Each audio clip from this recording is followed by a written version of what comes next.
Wait a minute. I thought Ernie was the good guy.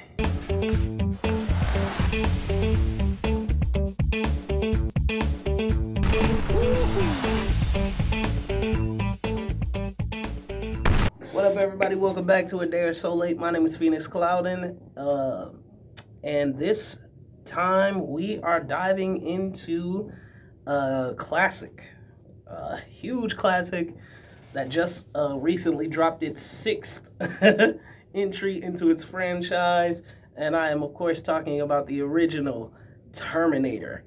Uh, Amazingly to me, I have seen Terminator 2 Judgment Day so many times that I legit thought it was the first movie of the Terminator franchise. I did not know that Terminator came before it. I really thought T2 was the first one and they just called it T2. I don't know why.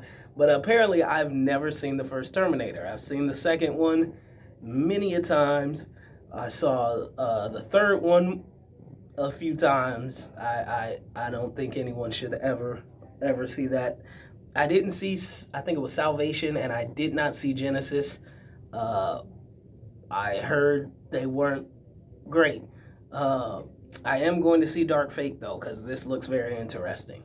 But because of that, I decided to go back and revisit the first Terminator, and I gotta say, I loved this movie.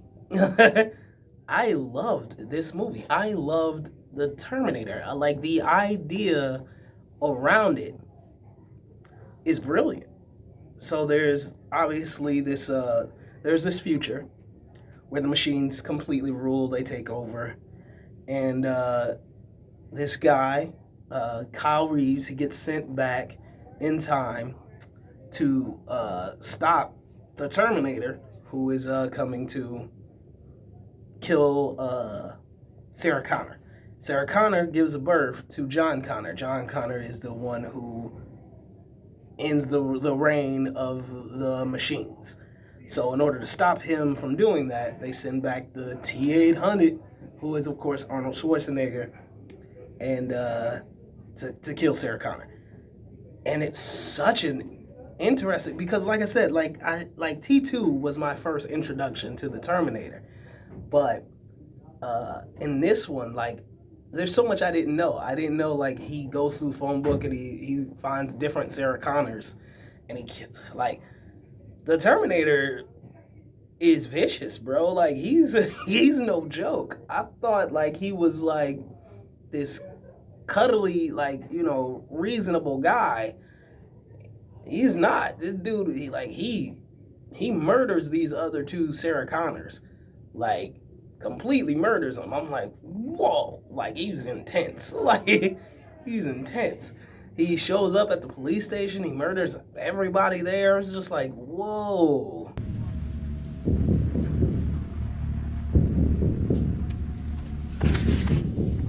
I'll be back. Man. But the story is interesting because, especially seeing where it originated from.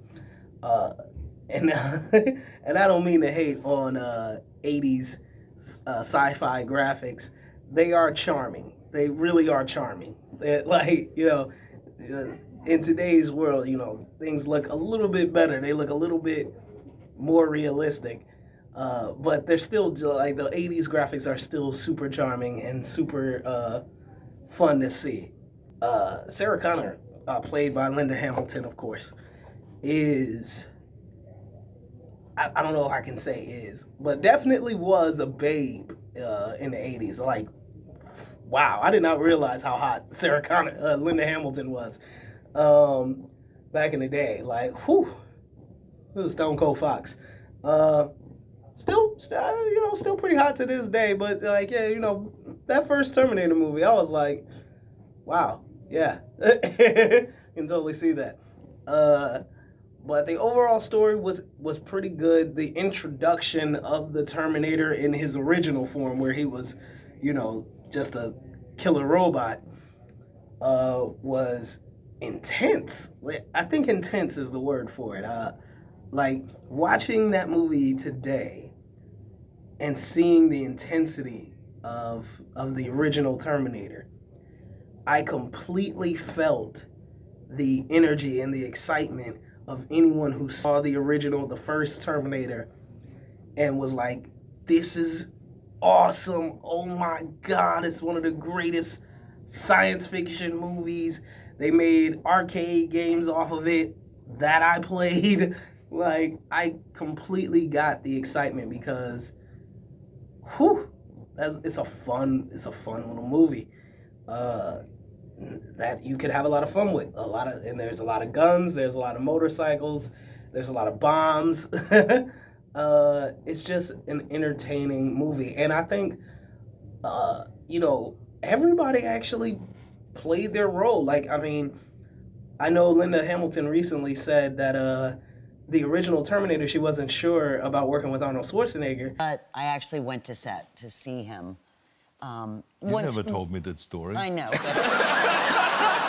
told everybody else. So you were hesitating working with me? I was. Oh, you believe that? But no, but history is... Because she wasn't sure of his acting ability. And I'm like, but the strange thing is that was the perfect role for him, is this very stoic, robotic character. He brung everything you needed to bring in that instance. It was awesome. And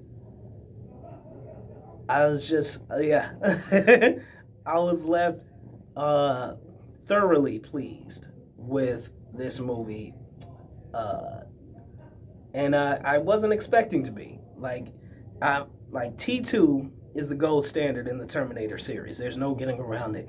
It's the best movie of that franchise.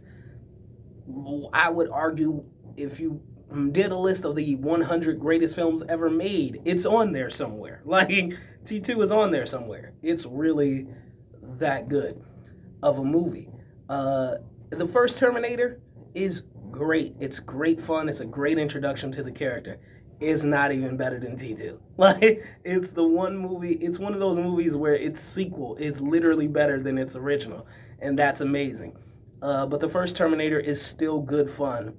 Great fun if you want to see exactly where the character originates from and what he's about and how that story progresses through all 6 chapters. Eventually, I'll get to watching Salvation and Genesis. I don't know if I like them. I can't promise you anything. But as far as the first Terminator goes, solid movie. I think it gets a solid B from me. A B grade for the first 80s sci-fi action thriller. Yeah, something like that. But yeah, great go. Good job. Fantastic movie. Loved it. Can't wait to see the next installment. A lot of people are saying that this should be the end for the Terminator franchise. I don't know. I think they could go to 7 or 8 or 9. We'll see. All right, this has been A Day or So Late Movie Reviews. I'm Phoenix Clouden. I'll see you guys next time. Peace. I'll be back.